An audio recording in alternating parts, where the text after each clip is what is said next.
It's time now, everyone. We're gonna do the compassion trauma circle. Is everyone ready to face their past with compassion? Is that a yes? Yeah!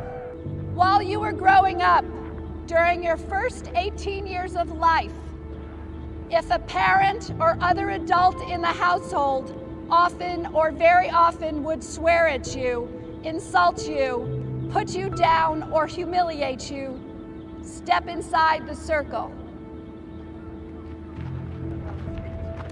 If a parent or other adult in the household often or very often pushed, grabbed, slapped, or threw something at you, step inside the circle.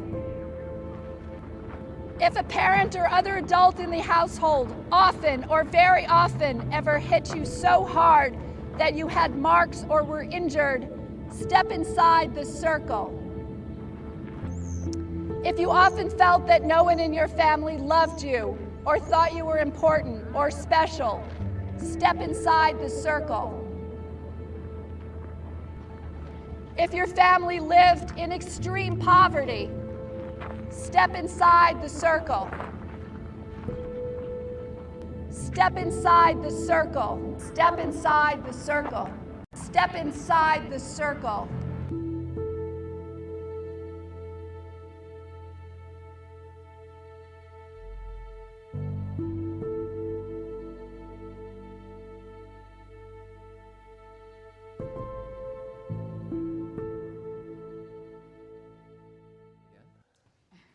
Okay, so I know a lot of y'all, but I'm Robbie Hammond. Good to see so many of y'all here.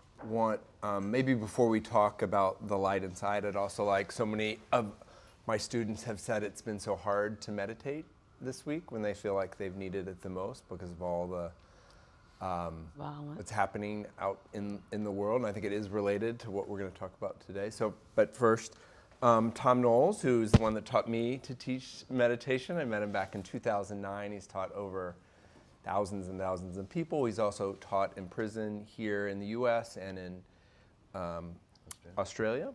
Mm-hmm. And the Reverend Michelle Simmons, who started an amazing organization that helps formerly incarcerated women get back into society. She was herself formerly incarcerated. That's right. And has really, I'd heard about her work in Philadelphia, written 3 inspiring books. Yes. And you were one of the reasons when she asked me to join the board, I was like, oh, okay. If she's done it, I'll get on board. Yes. So maybe just to touch on, because I think it's so affecting a lot of people directly, personally, or in their families, you know, what's happening in the world right now, and how do, when people come to you with, how do you address that, or how do you go about and try to live your regular lives? I think that it's a mistake for any of us to wait for somebody else to fix it. Mm-hmm. You know, and you know, what are the governments doing about it? What are the social groups doing about it? What are, you know, the ambassadors doing about it? What's the military doing about it? The fact is that the collective consciousness is something that we all plug into, and we create it. Each one of us, if we have an angry thought, a violent thought, this is our contribution to the violence that's in the atmosphere. Mm-hmm. And there's a saturation point. After a certain saturation point, what happens is the violence that's in the atmosphere turns into collective violence or social violence or creation of outbursts. And so sometimes we feel helpless because we've indoctrinated ourselves to think that somebody else has to fix it, and it's a terrible thing that somebody else has to fix, and how terrible it all is, and whose side should I take, and all of that. The fact is, we need to do something ourselves. That's it. And radiate into the collective atmosphere something different. When we see terrible news, It is an instruction to us to create in ourselves and in our own lives the opposite of that. And, to bring that into the atmosphere. And I'm not saying don't be activist. I'm not saying that. You can be activist, but being activist alone is not going to change a giant collective. The problem with world peace is the problem of world's magnitude, 8 billion people. And, how do you get 8 billion people to agree on a thing? If millions of people were to discover how to get to baseline happiness.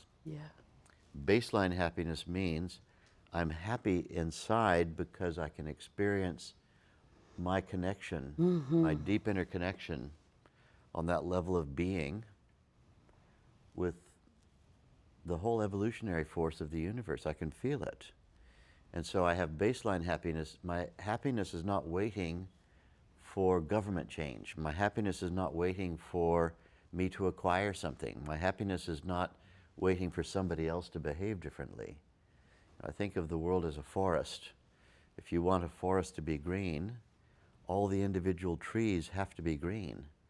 You can't have mostly brown trees all hiding behind one green one. You have to have green trees if you want a green forest. Individuals need to begin accessing that source of peace inside, and then radiate that to the world. Reverend? Oh, thank you. Thank you for sharing all you share. I feel his energy so strong. And what's coming up for me about what you just shared was that I absolutely got into that spiritual awakening myself. I was incarcerated, I was abused as a child, and all of that was just happening, and my life was just unfolding. And it's just something about right now where I'm at is that I know I create my reality. So what every thought I think is going somewhere. So I'm bearing witness to what you said about it's too many of us thinking violence and thinking anger and thinking this. So that's why it's explode in other places. And the next thing is coming up for me is where I'm at now is that I don't believe that I'm broke. And when I support the women in prison now, I tell them you're not broke. There's not a fixing that needs to happen. That's what my belief is. What needs to happen is what do you want to experience? And then support them in achieving that experience and releasing the past and allowing just more peace to come forth. And the last thing I mentioned about what you said was that inner peace thing. Oh, it's so important. It's so important, and that's what meditation does. It just quiets you down. And I've had so many stories I could tell you when I don't pay attention to my inner peace. I had one yesterday. I have a building in Philadelphia, and I'm having an inspection, and I have one level on the building that haven't been occupied. And the Holy Spirit, that's what I call them, said, Rev, you go up there, check that building. My thinking was like, nobody's been up there 9 months. I cleaned it when they left, it's clean. But lo and behold, the roof was leaking, and it's some it's like you can see the brown. And the inspector went up there, and I got a hit for that building. And you know what? I couldn't be mad at nobody because the Holy Spirit tried to tell me, and I heard it. But I was like, I did it, but he was telling me in that moment. And so I constantly get spanked, okay, when I don't listen. So I just want to say, and that's where I'm at with my life. Nothing else really matters. No, nothing else really matters. Me staying in tune to myself and realizing I'm not broke. Even though I was raped, molested, drove off a cliff, I am not broke. What I want to experience now is just inner peace. That's the most important thing, even more important than money. Somebody help me. You know what I mean? Because if I got inner peace and joy, the dollars will flow, okay? So, I don't know. That's what was my share. I just had to, I felt you strong. Amen. Thank you. Thank you. Yeah. So I want to now, almost all of you know Jo. That's the reason that we're here tonight. She's the one that has started this great initiative. And Jo, I think it would be helpful just give people a little bit of overview, I think, why you started this and what is it? What are we here supporting? Sure. So I started the Light Inside probably 4 years ago, but before that, I'd begun teaching in Rikers Island jail. I began teaching there. I'm a meditation teacher. And I just really wanted to teach incarcerated people. The main reason for that was that I was previously a journalist, and as a journalist I'd become very interested in incarceration. I'd written a number of stories about incarcerated people, and in fact the high number of Aboriginal people who are incarcerated in Australia, and that just grew an interest in incarceration and the craziness of it actually grew in me. And then when I began to meditate, I realised that if I was incarcerated, I would want this. And then when I became a teacher, it just seemed an obvious thing to do. I needed to know how to go into jails and to give people, at least give them the opportunity to learn this technique. So yeah, that's what I started to do I first started working in Rikers Island in 2000, and it should be just straight on the top of my tongue, 2020, just before the pandemic. I worked with men in maximum security. It's just not, you don't just walk into Rikers Island. I mean, so like, yes, I like the idea of teaching in prison, but I haven't done anything. Like what, just because I'm actually curious. I didn't know how you got in Rikers Island. Okay, you're right. It's not a straightforward thing. Look, originally, I applied to the Department of Correction and asked if I could teach there. They said they weren't going to pay me to do that. So then it was like, okay, so how do I do it? And they said, you have to volunteer. Yeah. So I applied, yeah. That was essentially how you get into so many of the prisons, it would appear. So I did that, but then they never contacted me. And so I started hassling them. And I'll tell you a funny story, actually. So I hadn't heard from them. I rang them a number of times. I finally said, hang on a minute, tell me what your process is. And they explained to me, well, all the applications go to a guy called George. So I said, put me through to George. So I got through to George and I said, George, where's my application? And he said, I've got it here. You're going to be with men in maximum security. And I said, oh, I applied to teach women. And he said, oh, I send it to the women's. And I said, stop, no, don't, leave it right there. And that's... you have a process, right? Come on. Yes. That was a good move. Yeah, good move.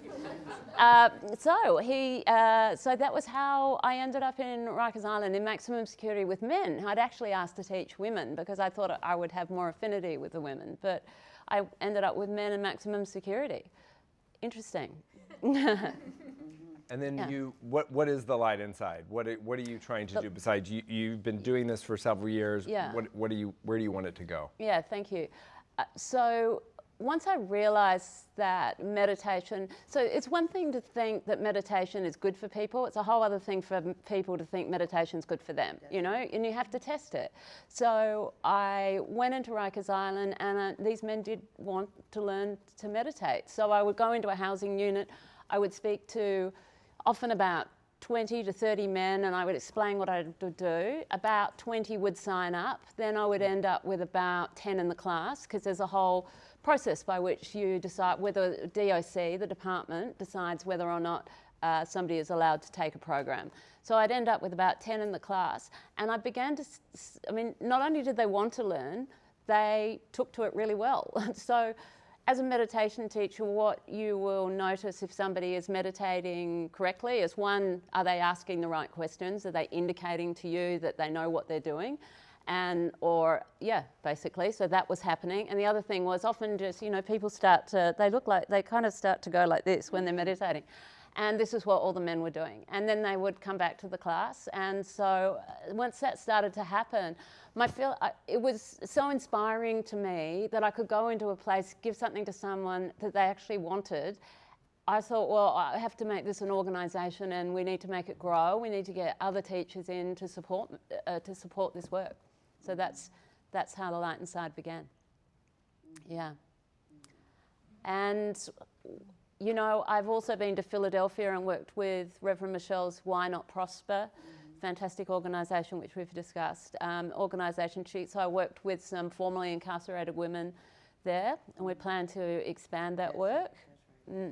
So now what we're doing is we want to expand the program in Rikers Island. So I'm able to teach on my own probably 15 at a time. We want to teach many more people in Rikers Island. We want to make it available to the women in Rikers Island, to the men in the lower security parts of the prison, or the jail, I should say. Yeah. And then we want to expand to other prisons outside of New York. So this is the plan, to go outside of New York. There is some interest from some other prisons who've heard the work that the Light Inside is doing in Rikers Island. So yeah, these are the next steps. That's really why we're raising money, because we need to pay teachers. It's fine for me to be a volunteer in the beginning, but it's not sustainable.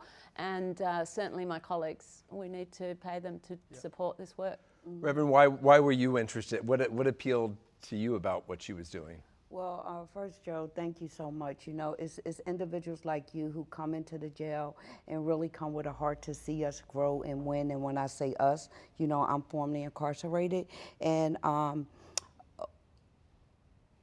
what I wanted to say about Joe, I had a thought. So thank you for doing that. And then the second thing is that this is what this population need, okay? And so me being on a journey of recovery and healing, you know, when Joe called, I was like, yes, because I already had an inkling or a little spiritual awakening. I had, in jail for me, what happened was I hated God when I went to jail. I had been raped, molested, drove off a cliff, you know, lost my children, all of that. And so the bottom line was, when I got to jail, I really didn't like God. And I had a cellie who was Susan Atkins. She was a murderer. She was one of the Folger women with the Folgers. I was too young to know the story, but when I got in that cell, she was in a rocking chair, talk about Jesus. And I was like, okay. And so anyway, she started telling me about God and all of this. And I was like, Miss, I don't know what I hear nothing about no God. Okay, back at CIW, California Institution of Women, she had a little fish tank in her rocking chair. And so anyway, she started telling me about God, and I didn't like him. So anyway, she said, just try it, go to the chapel with me. It was a circle in jail where they got high and homosexual and all this stuff. I hung out at the circle, okay? I was like, I'm not going to the chapel. But whatever reason, I ended up at the chapel, and this lady came and shared how she was molested and how her family had did it, and how she was didn't never tell nobody, because at that time I had never disclosed it. My abuse was started at 12. I went to jail at 27, so I had never shared it with nobody. I was keeping it secret all this time, doing the abuse and everything. And so anyway, I started getting that spiritual awakening. I went to the jail. That lady shared, and she was like, somebody want to know God, know Jesus? I was like, I do.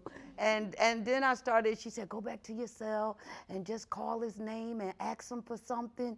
And so I was like, okay, God, first I want to know you real. And then I just stayed there and prayed on my knees. And I got up and looked out the wick. It's a little thin wick in the door of a cell.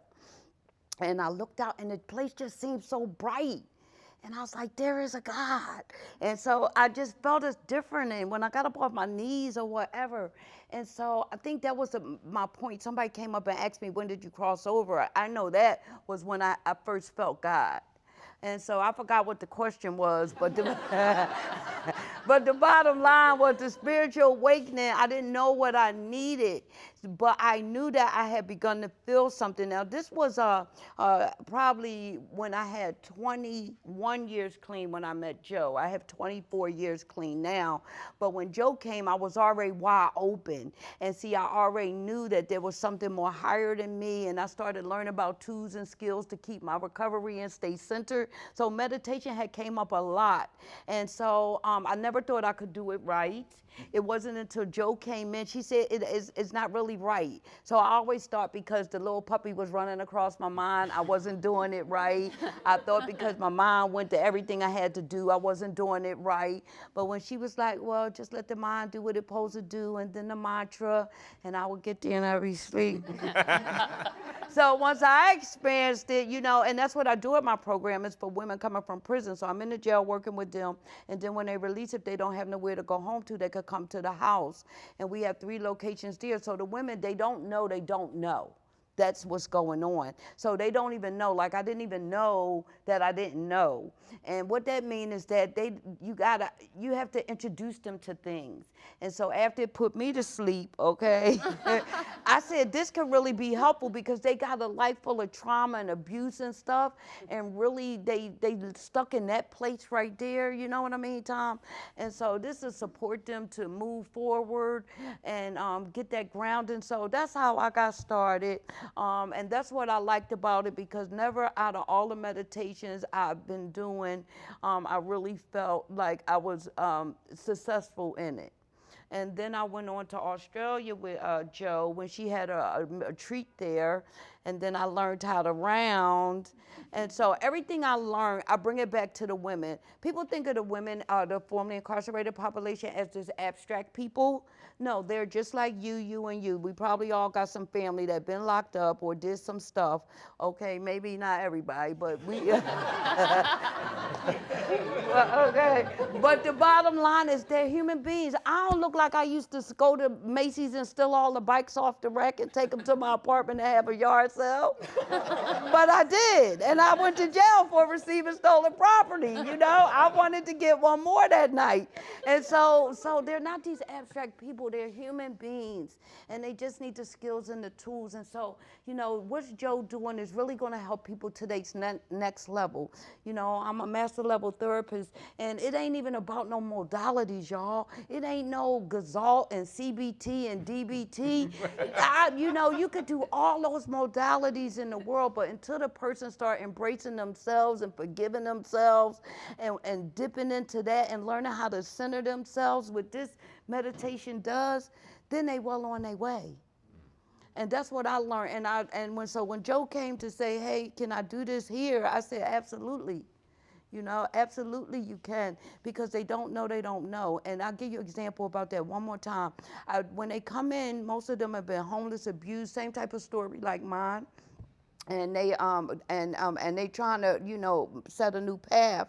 And I'll say, come on, ladies, I need to collect everybody social. We about to do credit checks because we're about to have a home buyers class, and we're going to do credit and we're going to do debt. They be like, no, Rev, you don't need to get my social. I just want me a room.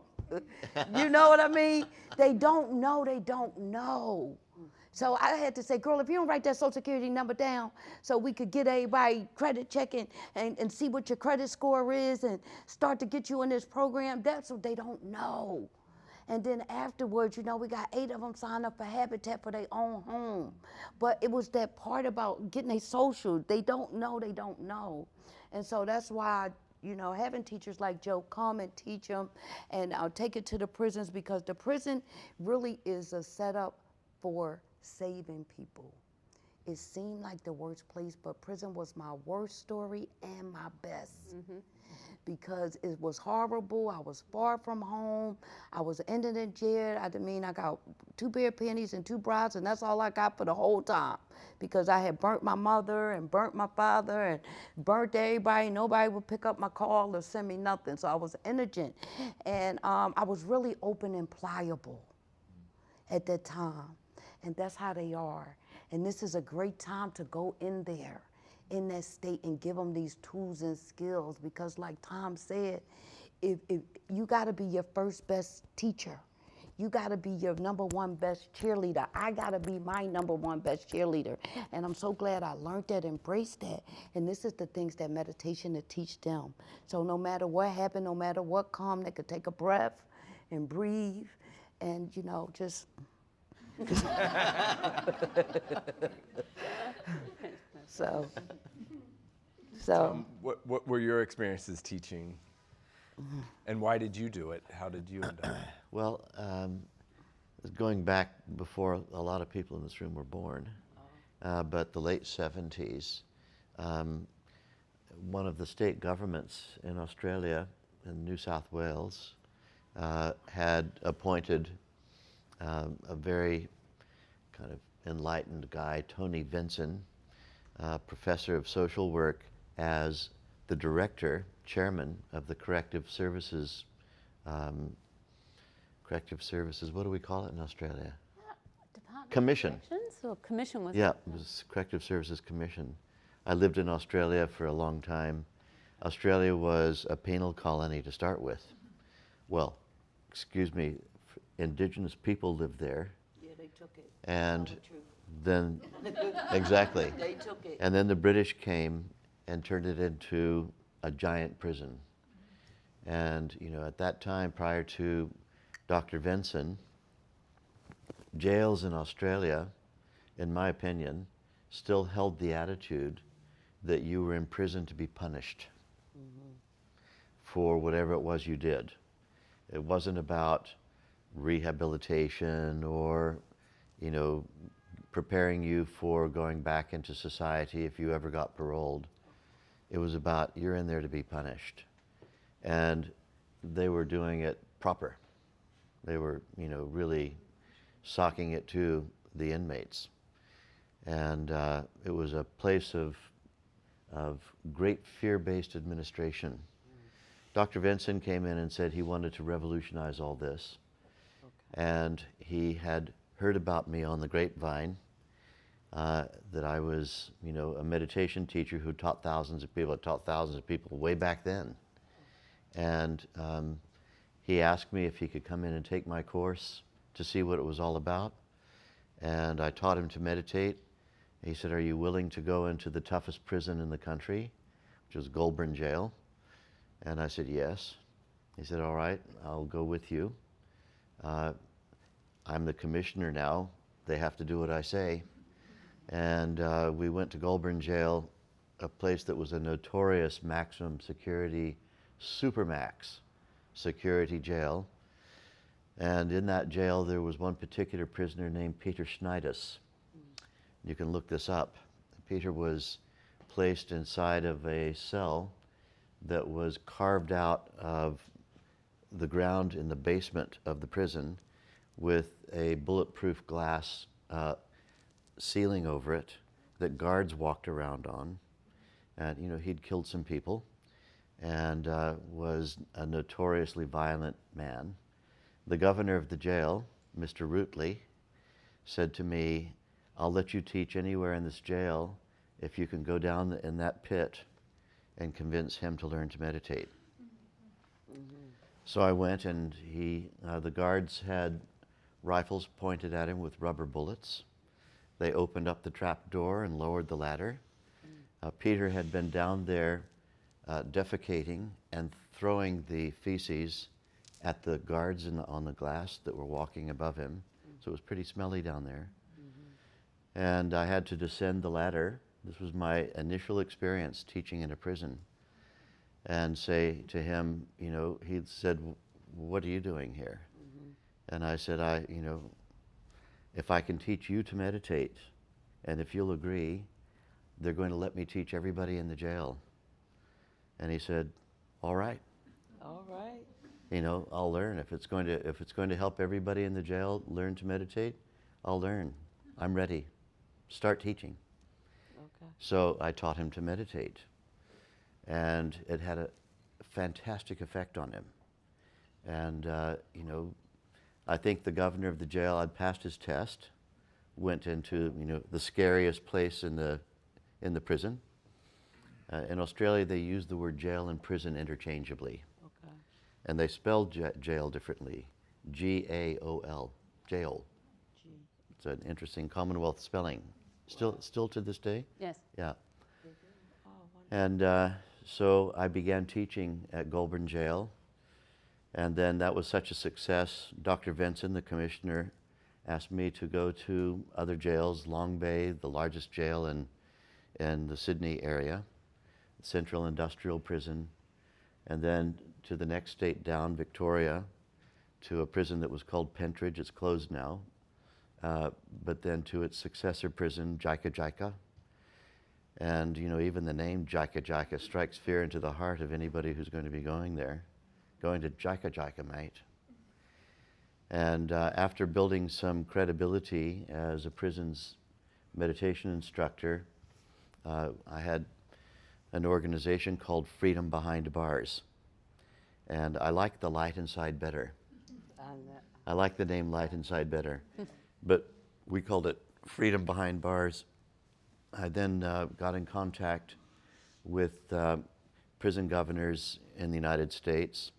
The most notorious prison at that time was Folsom, and maximum security prison in California, a state prison.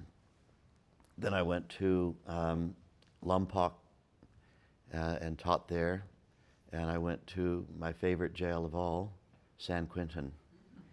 I love San Quentin because I was one of the first jails where I was able to get the governor of the prison to lock me in for 2 weeks, because I found that the inmates didn't trust the consultants who were coming in, the psychologists and other people who were doing great work, but they'd leave at 5 o'clock. And at night, when those big old steel doors at San Quentin would swing closed and bang, you know, you could hear a collective of hundreds of inmates. Because that was the end of it for the night. And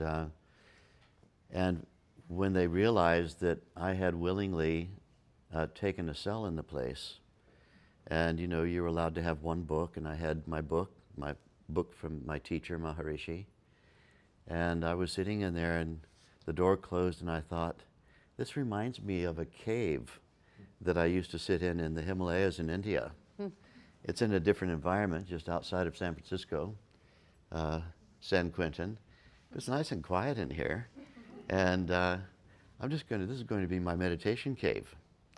And you know, the next morning when the doors opened and shower time and meal time, and I started assembling groups in the library to learn to meditate, and it was fantastic. It was a fantastic experience. One of the experiences I had was there were two rival motorcycle gangs who some judge had thought that it was a clever idea to incarcerate them both. They'd murdered each other's mates and friends and so on, to incarcerate both of them, both gangs, in the same maximum security jail for life.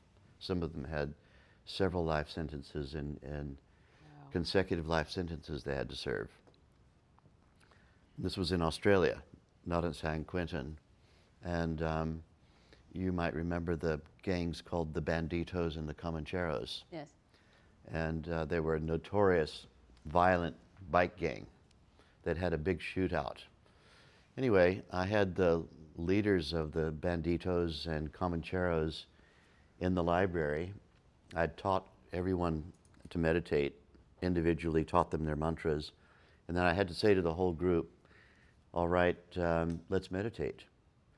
And they all sat and they're kind of looking at each other like this, like, you know, I'm going to close my eyes in the room with that guy, you know. And I remember one of them telling me that you could arrange a killing in that jail for a packet of cigarettes. If you wanted somebody killed, it cost you a pack of cigarettes and they could arrange it. That's how violent it was. And I finished the group meditation, and afterwards, everyone kind of opened their eyes and stretched a little. And I said, any comments or questions? And the leader of the Comancheros stood up and said, this really must work, because there's no way, under any other circumstances, I'd be in a room with that guy, pointing at his rival, with my eyes closed. And that guy jumped up and he said, same, brother. And they looked at each other and they embraced and hugged. They had killed each other's friends, and they embraced and hugged in there. Wow. That was straight after a meditation. You know, these two guys who had sworn blood oaths to kill each other if they could possibly do it. That's the power of meditation. My God. It was an amazing experience. I have 1,000 stories I could tell you, but it would eat us all night. Well, I think what we wanted to do is also just to open it up to you, so you can ask any of them questions of where you want to take it. Yep. Well, it's like, I guess anyone can answer, but particularly Joe, I'd just be curious for the prisoners, inmates that you have taught, if you had a sense as to what distinguished them in terms of their interests, initial interests to sign up. I think you said there were 30 at first, among, I presume, a large number. And I guess maybe more importantly, what sort of feedback have you gotten from them in terms of how they've experienced meditation, what they feel it's done for them, why they continue to do it, and then lastly, maybe, I don't know how well you know them, but if you yourself notice changes in them over the process. Sure, thank you. There's a few questions there. The first one, I'll address the first one first. It's difficult for me to tell what distinguishes what would encourage one person to do it and another person not to. But one thing I have learned is that, and this probably answers the third question as well, I think, and maybe even the second one. So I'm just going to go with this example. There's a guy that so it's very difficult to keep track of people in Rikers Island. Rikers Island is a jail, which means that people are there for a period of time until they're sentenced. And so I might teach someone meditation and then find that they've moved to a different housing unit, a different part of Rikers Island, or that in fact they're off the island full stop. So there's that. However, there are a few I have been able to keep in touch with. One of them is a guy called Gerson, and he said to me, as I described before, I go into the housing units to give this talk. We call it an intro talk. In prison, they call it recruitment. I don't know what, they just say, Joe's going in for recruitment. So, so I go in there and I'm saying, come and hear about meditation. This guy told me that he heard them saying, meditation teachers here, the meditation teachers here, and he said, the first time you came in, I just ignored it. He said, I didn't want that. So then apparently the second time I went in, which was quite a few months later, he said, I thought I might try that. So, who knows why, but he was ready in that moment. Now, this response, I think this part relates to the second and third part of your question. I think, so what I've noticed in him is that I noticed initially he was quite different from some of the others. Some of them some, as in all of us actually, have a very immediate response to meditation. We can feel quite relaxed quite quickly. We can feel less anger at a whole lot of things. He didn't feel any of that, actually. He was resistant. He wasn't resistant to doing it, but he found his body wasn't giving him the response that he wanted. But yet he just kept coming to do it. There was something in him that said, there's something in this that's right. So eventually I became curious. I'm like, why are you doing this? It doesn't sound like you. And he finally said, I feel more relaxed. He said, I feel more relaxed. I'm not so angry anymore. He said, but the anger is coming out in the meditation. And he said, that's hard. And I said, but it's got to come out. It's embedded in your physiology. When these feelings, these emotions, these things, they embed themselves in the physiology, and it was coming out and it was making him angry, and he didn't like that, but yet he kept going. Now, Gerson's been meditating now for, I think, 6 months, and he seems to be doing really well. And he will say to me things like, oh, it's not doing anything. But yet he's doing it twice a day, never misses a day. And when I come in, I would say he's glowing, and you can't tell someone often that they're better, but if anyone in here, people in here who meditate, you'll know that others will tell you that you're doing well. And so sometimes I'll say, you seem kind of happier, and he says, my mum says I sound less angry. So that's some of the feedback that I'm getting. This is for all three of you, but Joe, you had alluded to before, one of the challenges to even getting started was like that DOC has to essentially approve your application and actually reach out to you. Have any of you in your years of doing this work, have you observed any culture change with facility staff, with the guards, as they witness and observe people that are in their custody kind of doing this personal development? Have you seen any culture change from staff? Take a stab at it. Go. So I had a similar story to Joe when I first got the vision when I came home from prison to open Why Not Prosper. I had the vision to go in, so I started banging on the DOC door too. And I went in, I always said that I just want to go in and, I was so grateful to be clean and saved. I want to just help the women. So I said, I'll go in for free. For 10 years, my organization been open 23. The first 10 years, I went for free. I didn't get a salary from anybody. It was my life calling. And then after a while, I did pull over the commissioner, we call him the secretary, and say, listen, can you find me a salary now? Okay? And so this day right here, currently, the prison pays my salary and has been paying my salary for the last 6 years. But I do see a little change in the guards. They're still arrogant and they could be nasty. They're individuals too. But the women, the culture of the DOC changes whenever the leadership change. So whenever the city changes mayors, the mayor get to pick a new commissioner of prisons and police and so forth. So even if we got a good commissioner working with us, like the DOC had a good commissioner that just left, then the leadership allow us to do a little bit more. Okay, so we don't know who the new commissioner going to be now, you know, and we might have a commissioner that say no more programs in the jail, you know, or you might have a commissioner like the one you had, which I would love to meet him and say, come on, bring all the programs you want, you know, and then that commissioner, is his job to teach his upper tier staff about the culture and treating the inmates nice, if you would. I don't like to call them inmates, but the people behind the wall. So your question was about culture. Do I see a change? It's all in the leadership. You know, and us as teachers or providers, because I'm not currently teaching it, you know, but me as a provider, I have to tell the COs what I want, what I expect. You know, I check them, you know. We was doing an event the other day in the jail, not the other day, but we do a care package. We give it to the women. So we make these love bags. And so it's 300 women. Everybody gets a bag. Everybody gets a meal. And I go cell to cell, block to block. And it was one CO, snatch and grab, get your bag and go, keep moving. And I said, excuse me, miss, could you stop being so hyped like that? Could you please let these people get their bag, these women, okay, and get their meal and calm down? So I, as a provider, had that, I felt in that moment to check her, for lack of better words, like, stop it. And then I got a good commissioner, a relationship with the commissioner.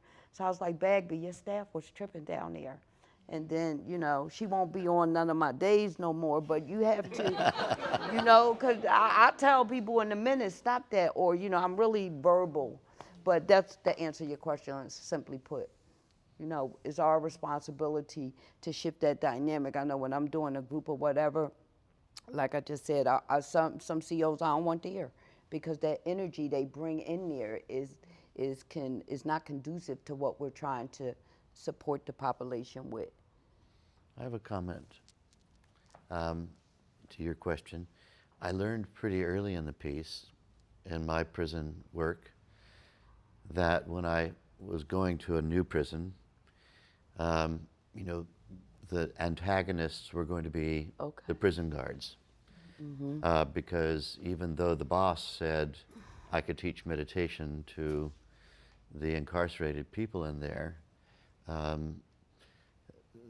the prison guards were very often resistant or not all that cooperative, or they made fun of it. So then I thought, well, maybe instead of approaching the incarcerated people first, I should go to the Prison Officers Union.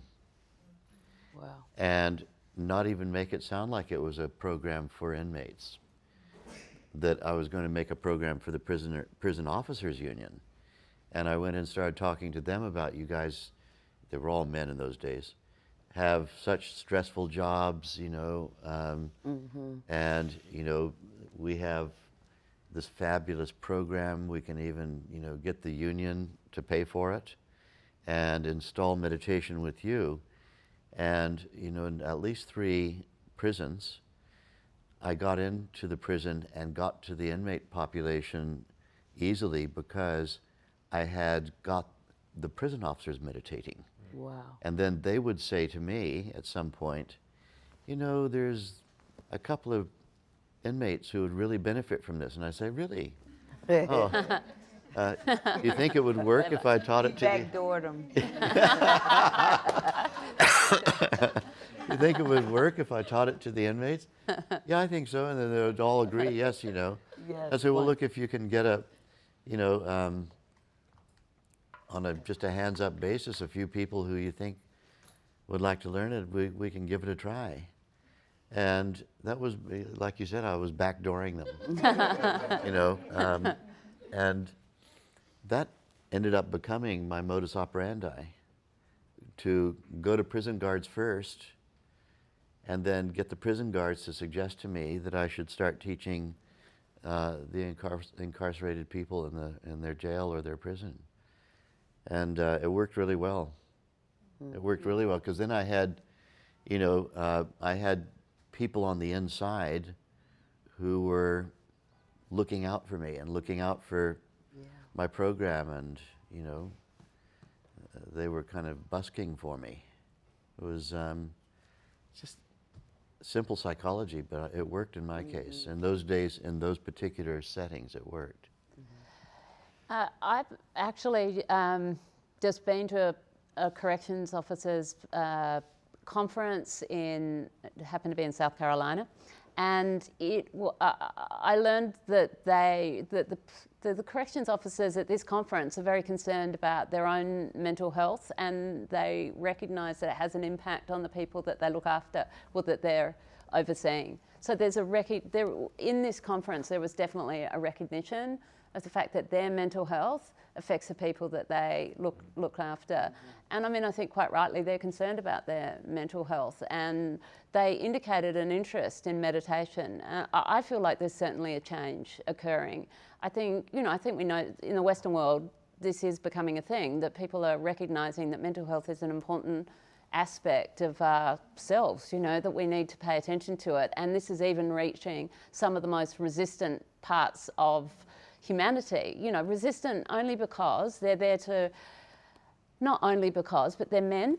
So men are resistant to looking after their mental health generally. And then if you're a man who has to be tough, and if you're a man who has to oversee, sometimes, you know, you're surrounded by violence and you think that you've got to be tough and violent to oversee somebody else, you're not going to be looking after your inner needs. It's just, you know, but then they need to, so all of us, and particularly people who are corrections officers, need to understand, and the incarcerated people as well, all of us need to know that softness, like finding that softness inside you, does not mean that you're weak.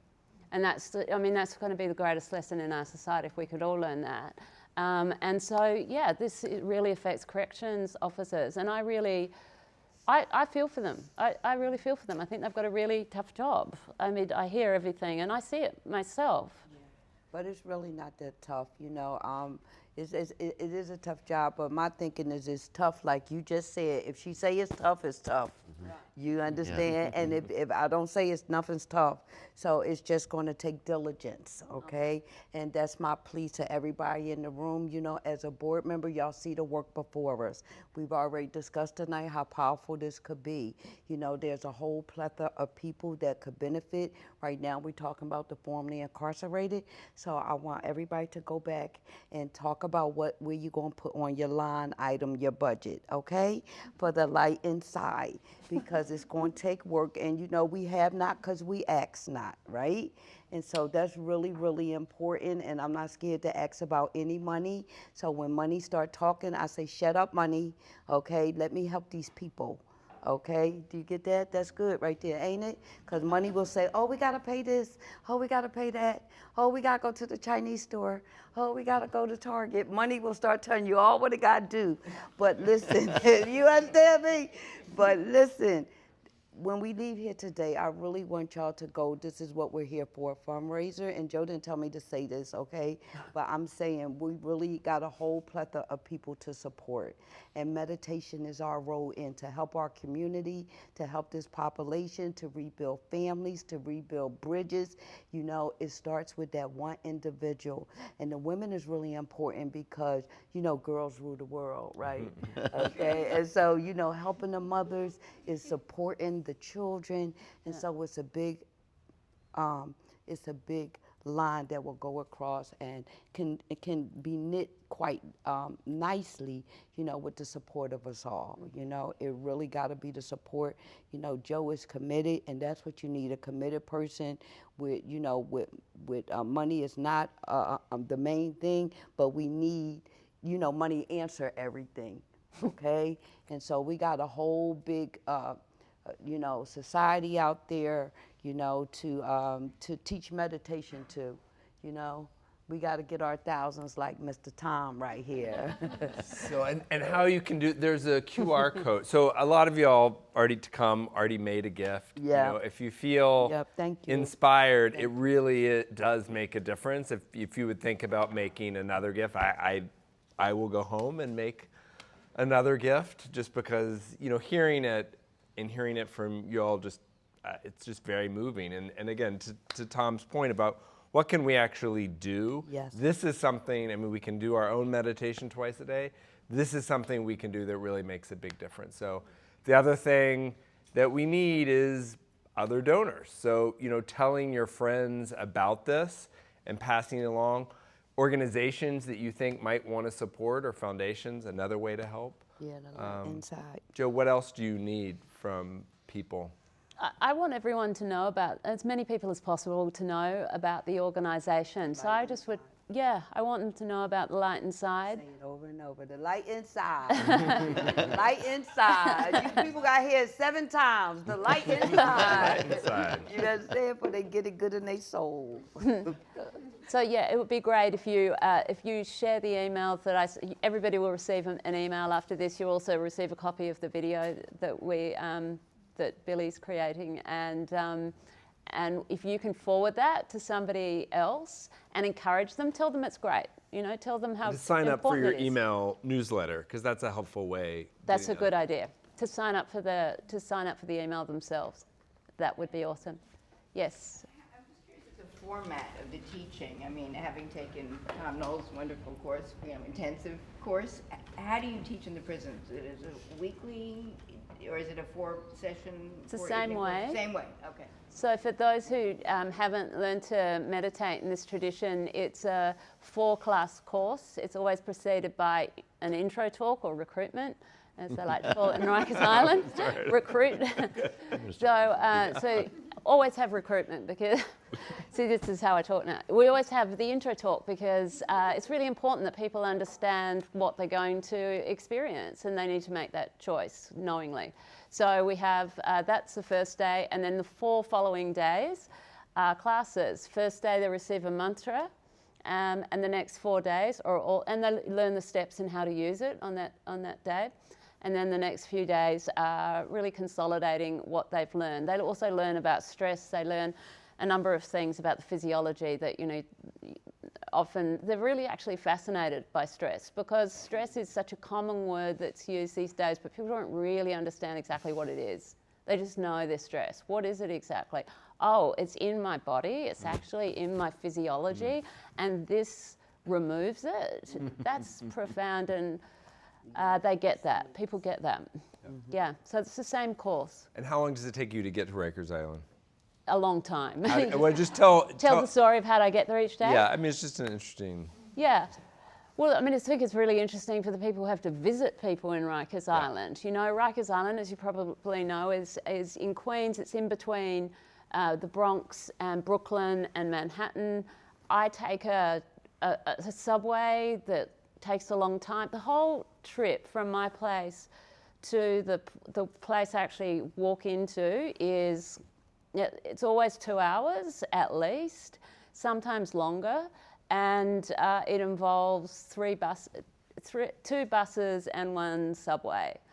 And there just doesn't really seem to be an easier way to do that other than buying a car. So that might happen one day. But at the moment, that's the way that I get there. Yeah, and so that's 4 hours commuting each time I teach. So if I'm teaching 5 days a week, I mean, do the math, it's a lot. Yeah.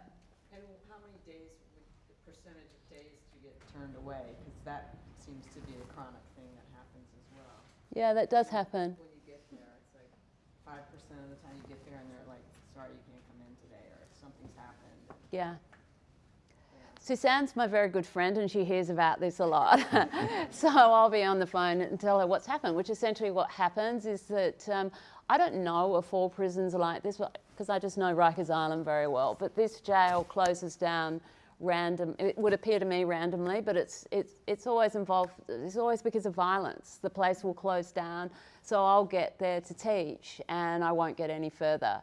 Or I'll get there to teach and the lockdown happens while I'm there and I'll be stuck in a corridor for a long time, just standing in a corridor and not able to go anywhere.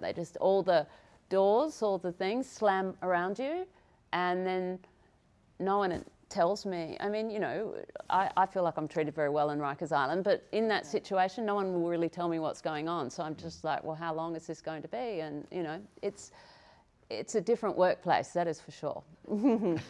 Yeah. One last question.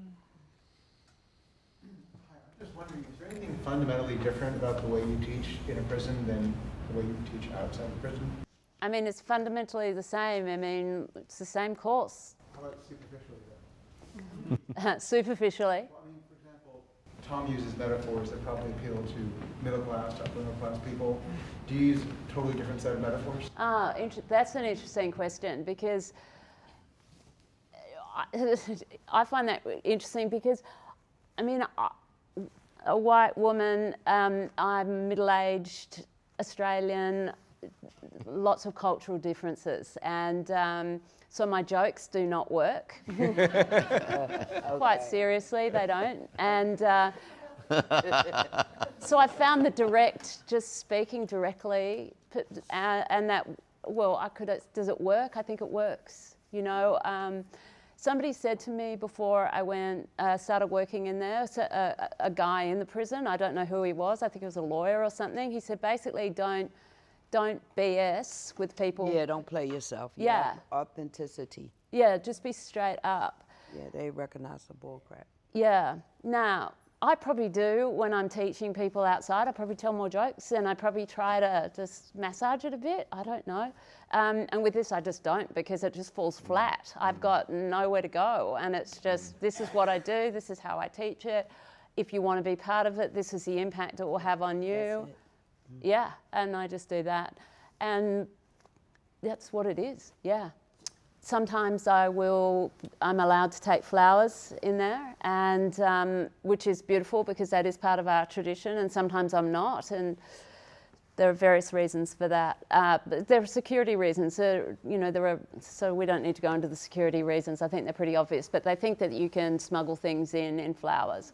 So sometimes they have let me take them in, and the men, because I am only teaching men, I find it so touching, really, moving, that they absolutely love the flowers. They treasure the flowers, and they're absolutely not resistant at all to standing there holding a flower while I perform the ceremony. I expected them to be slightly resistant. They're not resistant at all, and they often keep the flower and bring it. So the purpose of the flower is to put it by their bed. So, one of the purposes. So in the morning that they've got a flower by their bed, so when they wake up, they remember to meditate, and so that really helps. And then the next day they will often bring the flower to class. And then one particular guy collected all the petals from all the flowers, and it made this. So all of the tables in there are stainless steel. Everything's stainless steel, and it's molded to the ground. And he made this incredible pattern with the petals, and nobody touched it. It was so therefore it was respected. They all liked it. Yeah. There's an incredible amount of tenderness in this extremely violent, chaotic place, that I think meditation encourages, because it's in all of us. It's just revealing what's already there. And that's just a wonderful thing to witness, Yeah. Well, thank you. And thank y'all for doing it, and thank y'all for supporting this. This is the first, y'all are really here at the beginning of this event, so. Can I just say? Yeah, go.